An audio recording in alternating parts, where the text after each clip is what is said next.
अस्सलाम वालेकुम दोस्तों मैं उम्मीद करता हूँ आप सब लोग खैरियत से होंगे। वीडियो में आगे बढ़ने से पहले आप सब के लिए बहुत सारी दुआ कि अल्लाह मेरे और आपके इल्म में इजाफा फरमाए, आमीन। दोस्तों सोचें, एक ऐसा फैसला जो दुनिया के हर बाजार में महंगाई ला दे, एक ऐसा टैक्स जो सिर्फ पैसा नहीं बल्कि पॉलिटिक्स का वेपन बन जाए। और जब अमेरिका ने इसे लागू किया तो चाइना, यूरोप, इंडिया, पाकिस्तान सब हिल उठे। ये है टैरिफ का खेल और आज ब्रेननामा में आपको बताएंगे कि ये छोटा सा लफ्ज़ किस तरह से दुनिया की इकॉनमी का गेम बदल देता है। दोस्तों इस वीडियो में हम बात करेंगे टैरिफ है क्या, इसको लगाया ही क्यों गया, क्या ये टैरिफ अभी स्टार्ट हुआ है या इसकी कोई हिस्ट्री है, या कितने मुल्कों पर अप्लाई किया गया है, और पाकिस्तान और इंडिया पर क्या असर हुआ, क्या सॉफ्टवेयर इंडस्ट्री और यूट्यूबर भी इफेक्ट होने जा रहे हैं, और आखिर में हम सुनेंगे कि ब्रेननामा इसको किस तरह देख रहा है। दोस्तों पहले समझते हैं कि टैरिफ आखिर है क्या। टैरिफ आसान अल्फाजों में एक टैक्स है जो दरामद शुदा यानी कि इम्पोर्टेड माल पर लगाया जाता है। यानी अगर कोई चीज़ बाहर से आती है उसकी असली कीमत के ऊपर एक इजाफी पैसा शामिल होगा जो सरकार को मिलेगा। ये पैसा कभी इंडस्ट्री को बचाने, कभी आमदनी को बढ़ाने, कभी किसी मुल्क को दबाव में लेने के लिए भी लगाया जाता है। सोचो आप पाकिस्तान में रहते हो और जापान का बनाया हुआ एक कार मॉडल पाकिस्तान में इंपोर्ट करते हैं। कार की जापान में कीमत है 20 लाख रुपए और पाकिस्तान का इंपोर्ट टैरिफ अगर 25% है तो टैरिफ का अमाउंट जो बनेगा वो 5 लाख रुपए बनेगा 20 लाख पे। तो कस्टमर के लिए जो फाइनल प्राइस होगी वो 20 लाख नहीं रहेगी बल्कि 5 लाख इजाफी हो जाएगी और वो हो जाएगी 25 लाख रुपए। ये 5 लाख जो इजाफी थे वो गवर्नमेंट को मिलते हैं जो टैरिफ की वजह से कीमत में शामिल हुए। दोस्तों अब इसका मकसद समझते हैं कि ऐसा होता क्यों है, यानी लगाने की वजह क्या होती है। लोकल इंडस्ट्री को प्रोटेक्ट करना एक मकसद होता है ताकि पाकिस्तानी कार जैसे कि सुजुकी, होंडा के जो असेंबली प्लांट हैं ईजीली कम्पीट कर सकें। एक मकसद इसका ये होता है कि आमदनी को मज़ीद बढ़ाया जा सके, गवर्नमेंट अपने खर्चे पूरे कर सके। ट्रेड पॉलिसी टूल भी है, किसी मुल्क को इकोनॉमिक प्रेशर में ला सकते हैं आप इसके ज़रिए। दोस्तों बात करते हैं कि इसकी हिस्ट्री क्या है। टैरिफ का कॉन्सेप्ट हज़ारों साल पुराना है। रोमन एम्पायर के पोर्ट पर भी ये टैक्स लगता था। मिडिल एजेस में किंग अपने शहरों में आने वाले माल पर लगाते थे। इंडस्ट्रियल रेवोल्यूशन ने इसे कम्पिटिटिव वेपन बना दिया और 20th सेंचुरी में WTO ने इससे रेगुलेट करना शुरू कर दिया, मगर आज भी कंट्रीज इसे अपने फ़ायदे के लिए इस्तेमाल कर रही हैं। दोस्तों सवाल ये है कि ये आज अप्लाई क्यों हो रहा है। आज के टाइम में टैरिफ लगाने के जो मुझे समझ में आते हैं वो 4 बड़े रीज़न्स हैं या मेन रीज़न है। इसमें एक है कि अपनी इंडस्ट्री को प्रोटेक्ट करना, जिसकी मिसाल मैंने आपको ऊपर दे दी है। इंपोर्ट्स को कम कर देना ताकि ट्रेड बैलेंस इंप्रूव कर सके। पॉलिटिकल प्रेशर बढ़ाना भी एक जो है इसका मकसद है। पॉलिटिकल प्रेशर बढ़ाना का मतलब है कि कभी कभी कोई मुल्क टैरिफ का यूज़ करके सिर्फ इकॉनमी के लिए नहीं करता बल्कि सियासी और डिप्लोमेटिक मकासद हासिल करने के लिए करता है।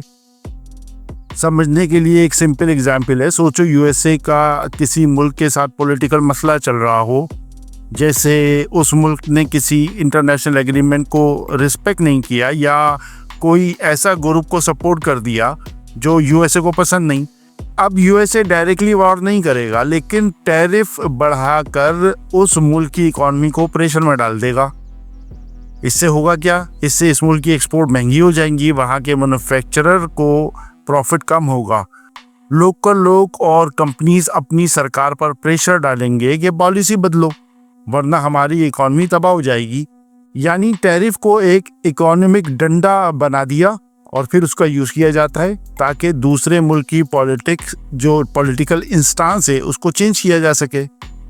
अगर मैं रियल वर्ल्ड से भी एग्जाम्पल लूँ तो जैसे कि USA चाइना ट्रेड वॉर जो स्टार्ट हुई है उसमें क्या हुआ है, USA ने चाइना के इलेक्ट्रॉनिक्स और इलेक्ट्रिकल और स्टील और मशीनरी पर हाई टैरिफ लगाए।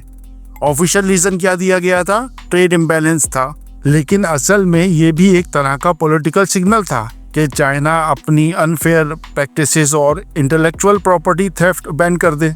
रशिया वेस्टर्न कंट्रीज का जो कॉन्फ्लिक्ट था वो भी क्या था, वो यही था, वेस्टर्न कंट्रीज ने रशिया पर directly sanction plus high tariff लगाई। इसका गोल क्या था इन दी एंड? रशिया को यूक्रेन से पीछे हटाना, उस पर मजबूर करना। लेकिन एक्चुअल रीज़न दिया क्या जाता है ऑफिशियली कि कुछ इम्बैलेंस हो गई है तिजारत, इसको हम बैलेंस कर रहे हैं। लेकिन असल मकासद तो ये होते हैं, ये बेसिकली एक नॉन मिलिट्री वेपन होता है जो बैटलफील्ड की जगह मार्केट प्लेस में जो लड़ाई है वो लड़ी जाती है। दोस्तों, इसका चौथा मकसद जो होता है वो होता है सरकार के लिए पैसा जमा करना।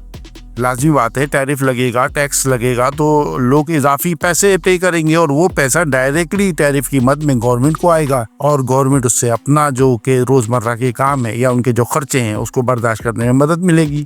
तो ये एक्स्ट्रा इनकम है। दोस्तों, 2018 में अमेरिकी सदर डोनाल्ड ट्रंप ने चाइना पर एक इकोनॉमिक बम गिरा दिया था। हंड्रेड्स ऑफ बिलियंस के टैरिफ।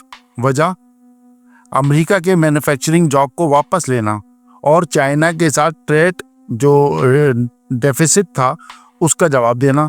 ये सिर्फ इकोनॉमिक्स तो नहीं थी, एक पॉलिटिकल चेज मैच था। कितने मुल्कों पर लगाया गया ये, फिर इसके बाद ये चाइना तक तो नहीं रुका। यूएस ने चाइना के अलावा स्टील और एल्युमिनियम इंपोर्ट्स पर वर्ल्ड वाइड टैरिफ लगाया। कनाडा पे, यूरोप पे, मैक्सिको में सब मुतासिर हुए। चाइना, जैसे कि मैं मिसाल दूं कि चाइना गुड्स पर 25%, स्टील पर 25%, एल्युमिनियम पर 10% ये लगाया गया।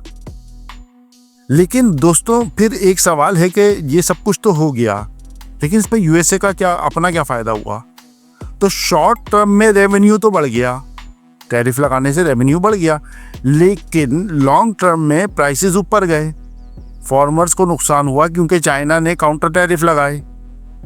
समझ रहे हैं? आपने चाइना पे टैरिफ लगाए तो जो उनकी प्रोडक्ट वहाँ से आपको इंपोर्ट हो रही थी उन्होंने उस पर टैरिफ लगा दिया।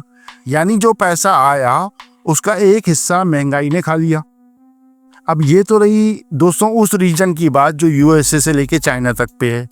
उसमें कनाडा से लेके मैंने चाइना तक का जिक्र किया। अब हम बात करते हैं अपने रीजन की, यानी के सब कॉन्टिनेंट की। तो दोस्तों, इसके क्या असरात हुए? मोडीज ने एस्टिमेट्स दिया कि ट्रंप ने 50% टैरिफ से इंडिया की जीडीपी ग्रोथ में 0.3% पॉइंट तक की स्लो डाउन हो गया या हो सकता है, फ्रॉम एन एक्सपेक्टेड 6.3% जो ग्रोथ थी उसमें से। मॉर्गन स्टैनले का कहना है कि ये ग्रोथ ड्रॉप अप जो तो 0.8% तक हो सकता है अगर टैरिफ लॉन्ग टर्म सस्टेन कर रहे हैं। दोस्तों, जिनको नहीं पता उनको बता दूं, मोडीज एक अमेरिकन क्रेडिट रेटिंग एजेंसी है जो दुनिया भर के मुल्कों, कंपनीज और किसी माली चीज या इन्वेस्टमेंट का कर्ज वापस करने की सलाहियत को या भरोसे को जांचती है। आसान अल्फाजों में अगर मैं कहूँ तो ये लोग एनालाइज करते हैं कि कोई मुल्क या कंपनी अपना कर्ज वक्त पर वापस करेंगे या नहीं। और दोस्तों, दूसरी तरफ मॉर्गन स्टैनले एक बड़ा अमेरिकी बैंक है जो दुनिया भर में लोगों और कंपनीज को पैसा इन्वेस्ट करने, संभलने और बढ़ाने में मदद करता है, या सरकारों, कंपनीज और अमीर क्लाइंट्स को बिजनेस डील और इन्वेस्टमेंट का मशवरा भी देता है। तो ये मैंने उन लोगों के लिए बता दिया जिनको इन दोनों चीज़ों के बारे में नहीं पता। तो दोस्तों, टॉपिक पर वापस आते हैं। दोस्तों, टाइम ऑफ इंडिया लिखता है कि यूएस टैरिफ से इंडिया के इलेक्ट्रॉनिक सेक्टर को 20 से 30 बिलियन डॉलर तक का नुकसान हो सकता है। हुआ नहीं है, हो सकता है, वो ये लिख रहे हैं। स्पेशली फ्यूचर सेमीकंडक्टर ट्रेड में तजियाकारों के मुताबिक इंडिया का जो फार्मा एक्सपोर्ट है, जो यूएस की जेनरिक ड्रग मार्केट का 45% पार्ट है, थोड़ा रेजिलियंट रहेंगे क्योंकि डिमांड कीमत से गैर मुतासिर है। मैं इसकी मिसाल दे देता हूँ। जैसे हम आम तौर पे दूध को ले सकते हैं कि जो घर में रोज़ इस्तेमाल होता है, आटे को ले सकते हैं, बिजली को ले सकते हैं, कि लोग इनकी ज़रूरत फिर भी पूरी करते ही हैं चाहे दाम कुछ भी हो जाए। भाई आटा तो चाहिए, दूध तो चाहिए, बिजली तो चाहिए। तो क्योंकि ये उस कैटेगरी में फॉलो कर रहा है तो वो कह रहे हैं कि रेजिलियंट रह सकता है। इंडियन गवर्नमेंट ने स्ट्रॉन्ग स्टांस लिया है। उन्होंने कहा है कि वो हैवी प्राइस पे करने के लिए तैयार हैं, स्पेशली जब एग्रीकल्चर और एलाइड सेक्टर पर नुकसान का खतरा हो। रेडिट पे इंडस्ट्री इनसाइट से पता चलता है कि textile $8 billion export, pharma $7 billion की export, IT services, jewellery $10 billion और कंपोनेंट एंड स्टील सब सेक्टर को इम्पैक्ट हो सकता है अगर जवाबी महसूलात की जो है वो भी लगाए गए तो ये मजीद इम्पैक्ट आएगा। एक्सपोर्टर के ऑर्डर रुकने लगे हैं और शेयर बाजार में गिरावट का माहौल छा गया है। इतना इफेक्ट तो आ चुका है। दोस्तों ये इंडिया के इफेक्ट थे। अगर मैं पाकिस्तान पे इसके असरात की बात करूं तो जो PIDE की स्टडीज़ हैं उनके मुताबिक अगर 29% का जवाबी टैरिफ लग गया तो पाकिस्तान के US को होने वाले एक्सपोर्ट जो हैं वो 20 से 25% कम हो सकते हैं, जिसका मतलब है हर साल लगभग 1.1 से 1.4 बिलियन का नुकसान। पाकिस्तान ने 2024 में US को $5.3 बिलियन का सामान एक्सपोर्ट किया था जो ज़्यादातर कपड़ों यानी टेक्सटाइल पर मबनी था। पाकिस्तान को 29% टोटल टैरिफ देना पड़ेगा, जबकि इंडिया को थोड़ा सा कम 26% लगाया गया है। मतलब इंडिया को US मार्केट में दामों में फ़ायदा मिल रहा है, मगर थोड़ा सा। कपड़े, लेदर जो इनका सामान है, सर्जिकल औजार हैं, चावल हैं, जो पाकिस्तान का आम एक्सपोर्टर हैं, इन पर सीधा असर पड़ेगा। लेकिन कुछ लोग समझते हैं कि अगर क्वालिटी और सप्लाई चेन, ये दो चीज़ें, अगर इनका कंट्रोल मजबूत रहे तो पाकिस्तान अब भी मुकाबला कर सकता है। पाकिस्तान का टोटल एक्सपोर्ट में US का शेयर जो है वो 18% है और इंपोर्ट से ट्रेड सरप्लस बन रहा है। लेकिन अगर टैरिफ लग जाते हैं तो ये एडवांटेज थ्रेटन हो जाता है। तो ये एक चीज़ है नोट करने वाली। माहिर ने इक्तिसादियात का कहना है कि इस झटके का मुकाबला करने के लिए एक्सपोर्ट को मुख्तलिफ चीज़ों में फैलाना और सोची समझी स्ट्रेटजी बनाना ज़रूरी है। यानी कि पूरी प्लानिंग के साथ अगर आप इसको भी एक्सेप्ट करके चलते हैं तो आप स्टिल सस्टेन कर सकते हैं, अपनी जगह बनाए रख सकते हैं। दोस्तों एक मिसाल से और समझते हैं कि इनडायरेक्ट किस तरह असर डालेगा ये टैरिफ। जैसे कि मैं सॉफ्टवेयर इंडस्ट्री की मिसाल दे देता हूँ, आप इसको कहीं भी फिट कर सकते हैं। लाइक कोई भी और फैक्ट्री जैसे कि लेदर है या चावल हैं, आप कहीं भी फिट कर ले। मैं सॉफ्टवेयर की मिसाल ले रहा हूँ ताकि समझने में आसानी हो। सॉफ्टवेयर इंडस्ट्री पर इसका असर बहुत कम है, लगभग नहीं। टैरिफ ज़्यादातर फिजिकल गुड्स जैसे कि टेक्सटाइल, स्टील और एग्रीकल्चर प्रोडक्ट पर लगते हैं। सॉफ्टवेयर या IT जो सर्विसेज होती हैं वो डिजिटल एक्सपोर्ट हैं जो बॉर्डर पर कस्टम ड्यूटी का शिकार नहीं होती। इंडिया और पाकिस्तान दोनों की जो सॉफ्टवेयर एक्सपोर्ट हैं वो ज़्यादातर सर्विसेज होती हैं, यानी कि ऐप डेवलपमेंट है या कोई और डेवलपमेंट है या आउटसोर्सिंग है, जिन्हें टैरिफ का डायरेक्ट नुकसान नहीं होता लेकिन इनडायरेक्ट असर होगा या हो सकता है। अगर ग्लोबल इकॉनमी में ट्रेड वॉर्स की वजह से स्लो डाउन आ गया तो फॉरेन क्लाइंट IT प्रोजेक्ट कम कर सकते हैं, इन्वेस्टमेंट और हायरिंग की स्पीड स्लो हो सकती है। अब यहाँ लोग क्या सोचते हैं, असल प्रॉब्लम तो ये आती है ना कि जब इस तरह की आवाज़ें होती हैं तो बेसिकली एक सरमाएदार तबका क्या सोच रहा होता है, तो लोग इस इनडायरेक्ट वाले एंगल को इंडस्ट्री क्राइसिस बनाकर हाईलाइट कर देते हैं। मैं स्टेप बाय स्टेप बताता हूँ। जैसे कि मैं मिसाल देता हूँ, जब US इंपोर्ट महंगी हो जाते हैं, इन्फ्लेशन बढ़ता है और कंज्यूमर स्पेंडिंग गिरती है, बिजनेस कॉन्फिडेंस गिरता है, तो लोग वेट एंड सी वाली मोड में चले जाते हैं। ये अभी देखते हैं आगे क्या होता है, फिर फैसला करते हैं। IT सर्विसेज स्पेशली नया प्रोजेक्ट जैसे कि कोई AI पे आ रहा है या एप्स में आ रहा है या सॉफ्टवेयर डेवलपमेंट है, डिजिटल ट्रांसफॉर्मेशन है, ये गैर ज़रूरी से लगने लगते हैं। मतलब कि ज़रूरी ना हो तो ये पहले उनको डिले या कैंसिल तो किया जा सकता है ना, तो ये उस फेज़ में चले जाते हैं। एग्जिस्टिंग जो कॉन्ट्रैक्ट हैं का उनका जो रिन्यूअल है वो स्लो हो जाता है। मतलब आप इसको इस तरह समझें कि भाई अगर कोई नया प्रोजेक्ट नहीं है तो काम कम हो गया, तो अगर जब यानी कि जो प्रोजेक्ट पाइपलाइन में थे वो भी कम हो गए तो डेवलपर, टेस्टर, डिज़ाइनर के पास फ्री टाइम आ जाता है। अगर ये हालात कुछ महीने से ज़्यादा चलते हैं तो कंपनीज कॉस्ट कट करना शुरू कर देती है। कॉस्ट कटिंग का मकसद क्या हो गया कि स्टाफ को ले ऑफ कर दो। तो सॉफ्टवेयर इंडस्ट्री में सैलरी कॉस्ट की जो है वो सबसे बड़ा खर्चा ही होती है ना, जो सैलरी है जो एक डेवलपर, एक टेस्टर ले रहा है। इसीलिए डिमांड कम होते ही पहला स्टेप होता है कि भाई हायरिंग फ्रीज कर दो। अच्छा जी, हायरिंग फ्रीज कर दी, अब भी मामला काबू में नहीं आया है तो दूसरा स्टेप ले लो कि ले ऑफ करना शुरू कर दो।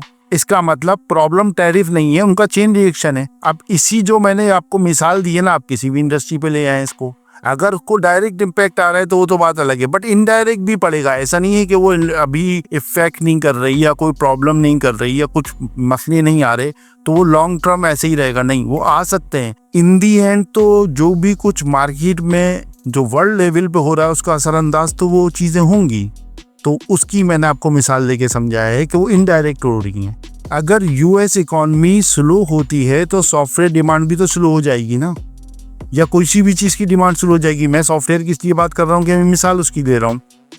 और ये हर सर्विसेज बेस्ड कंट्री जैसे कि इंडिया, पाकिस्तान, फिलिपाइन के लिए एक रिस्क बन जाएगा या बन रहा है। अगर आपको ये मिसाल समझ में नहीं आई, मैं एक और मिसाल दे देता हूँ आपको। मैं बात करता हूँ यूट्यूबर्स की। अब देखें, टैरिफ का जो भी कुछ असर हुआ वो डायरेक्ट असर यूट्यूबर्स पर तो नॉर्मली नहीं हो रहा ना, क्योंकि यूट्यूबर डिजिटल कंटेंट बना रहे हैं जो ऑनलाइन प्लेटफॉर्म पे हो रहा है या होता है। यानी कि हम जो भी यूट्यूबर कंटेंट बना रहा है वो तो प्लेटफॉर्म पे जा रहा है जिसमें कस्टम ड्यूटी, टैरिफ का कोई ताल्लुक ही नहीं बन रहा। तो अब आप कहेंगे कि यार इस पे असर कैसे हो सकता है, तो इस पे इनडायरेक्ट असर हो सकता है। अगर टैरिफ की वजह से इकॉनमी स्लो हो जाए, लोगों की परचेजिंग पावर कम हो जाए, तो यूट्यूबर्स की ऑडियंस की जो स्पेंडिंग है और एड्स पर जो खर्च है वो कम हो जाएगा। ब्रांड अपनी मार्केटिंग जो बजट है उसको कम कर देंगे, जिससे यूट्यूबर की स्पॉन्सरशिप और एड इनकम पर फर्क पड़ सकता है। अगर YouTuber physical product like gadget import करते हैं तो उनकी कॉस्ट भी तो बढ़ सकती है, सॉफ्टवेयर नहीं हार्डवेयर, उनकी कॉस्ट तो बढ़ेगी। तो डायरेक्ट इम्पैक्ट तो कम है, मगर इकोनॉमी स्लो डाउन की वजह से जो इकोनॉमिक स्लो डाउन आएगा उसकी वजह से इनडायरेक्ट चैलेंज हो सकते हैं। दोस्तों, मैं बताता हूं कि मैं इसके बारे में क्या सोचता हूं। दोस्तों, मेरे लिए टैरिफ एक डबल एज सॉर्ड है, दो धारी तलवार। इंडस्ट्री बचा रहा है लेकिन कंज्यूमर को महंगा पड़ रहा है। अमेरिकी सदर डोनाल्ड ट्रंप का स्टेप बोल्ड था, लेकिन इसका नतीजा अभी भी डिबेट का हिस्सा है। और इससे बढ़कर टैरिफ की आवाज़ से जो दुनिया भर में असरात हुए हैं वो अपनी जगह पर हैं। कुछ लोग मान रहे हैं कि बाद में ये बहुत फ़ायदा देगा, मगर मसला ये है कि ये अभी नुकसान दे रहा है, बहुत ज़्यादा नुकसान। दोस्तों, आपसे सवाल है मेरा, आपके ख्याल में टैरिफ एक ज़रूरी हथियार है या ग्लोबल इकॉनमी के लिए एक बैरियर? मैं आपके जवाब का इंतज़ार करूँगा। दोस्तों, आपको मेरी ये वीडियो कैसी लगी मुझे कमेंट्स में बताइएगा। अगर वीडियो मेरी पसंद आई तो लाइक, शेयर और सब्सक्राइब ज़रूर कीजिएगा। दोस्तों, मैं अपनी वीडियो को यहीं इख्तिताम करता हूँ। मिलते हैं अगली वीडियो में। मेरी अगली वीडियो मिस मत करिएगा, क्योंकि मेरी हर वीडियो होती है एक नई सोच। अल्लाह हाफिज़।